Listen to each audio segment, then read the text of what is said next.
Alright, it's finally here, lads. Varlamore Part 2 has risen. The darkness is upon us, and I'm back to tell you all about it. I'm potioncastle, and this is Changelogger, a series where I read the patch notes so you don't have to. Now, let's get all the various changes out of the way so we can get to the new content. Up first, the Araxor combat achievements have been touched up a little. The fail conditions for the perfect Araxor have been added to the tooltip, and the Relaxed Gamer achievement has been renamed Relaxor. God, I love a good pun. Now, onto the other changes. The Inquisitor's armor set has been tweaked. Each piece now gives a 2.5% crush accuracy and damage boost when worn alongside the mace, regardless of the set effect. This is great if you're on task and can't wear the full set because of your Slayer helmet. You can now toggle your run energy to be always on, so when you run out of run energy and then regain some, like from a stamina potion or just natural regen, you'll instantly start running again instead of having to turn it back on with the little orb. You can set a threshold for this in the settings. The quest journal now remains open when moving and will resize based on screen size. A warning has been added when dropping items in the Giant's Foundry during the quest. The flames on the League's 4 trophies are now animated. The bridge guard can no longer spot you in the northwestern safe spot during the Stealing Artifacts minigame. A trade menu has been added to the farmers. Finally, no more dealing with that horrible dialogue box if you forget something on your herb run. The aggro radius of the Ancient Wyverns has been reduced slightly, making Ultra Compost now gives a small amount of farming XP, and the stash unit on the top of the watchtower can be used without the quest completion. Now, I know you've all been waiting for this. The PvP World Rota is in, and you are all desperately wanting to know what it is.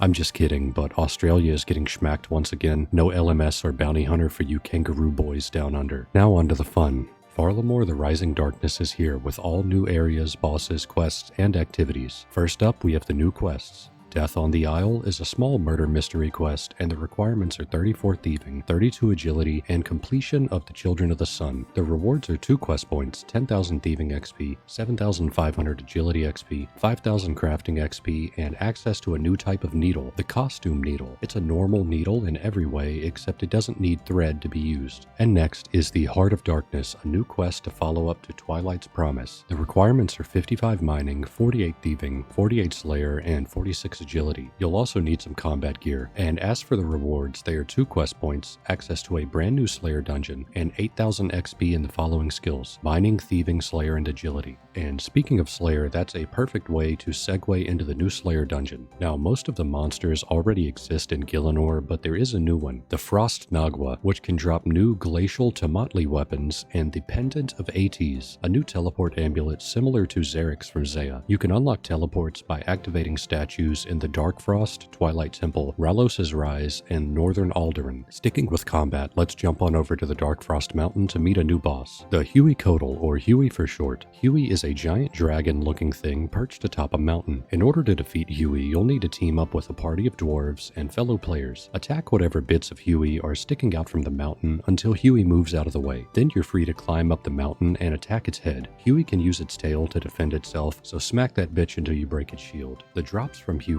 are pretty spicy, so let's get into them. There's a new earthen tome to match the fire and water tomes we already have, some new ranged armor offering slightly better stats than Blessed Hide, a Dragon Hunter wand, which does exactly what you think it does to round out the Dragonbane weaponry, and last but certainly not least is a meta-shaking new seed, the Huasca seed, which can of course be planted and grown for Huasca herbs, which can be used to make a brand new prayer regeneration potion. And since we're talking about potions, why not move on to Mastering Mixology, a new Herblore activity. Here you can refine herbs into 3 basic elements and use those elements to brew potions to fill orders for customers and earn reward points. The rewards from Mastering Mixology are 3 new potion packs: Apprentice at 60 Herblore, Adept at 70, and Expert at 85. These packs can be opened to receive various tradable potions based on the level of which you opened. But wait, there's more. Aldarium, an all-new secondary, can be combined with Harlander to make potions of goading, similar to aggression potions from RS3, and Huasca for prayer regeneration pots. Other rewards include a reagents pouch to store secondaries, the Alchemist's outfit and amulet, a tradable pre-pot device, and potion storage and account unlock for your bank. Up next, we've got the Colossal Wyrm Agility course. It's an agility course, so there's not much to say. It requires 50 agility for the basic course and 62 for the advanced. Along the course, you'll find termites, which can then be turned into worm tongue for rewards. The rewards include a new Varlamore graceful recolor and a bone squirrel transmog for your agility pet. That's all for Varlamore and for me. I hope you enjoyed this more than reading it yourself. If you did, slap that sub button like Sandwich Lady's ass and let me know what you're looking forward to most in the comments. I'm potioncastle, see ya.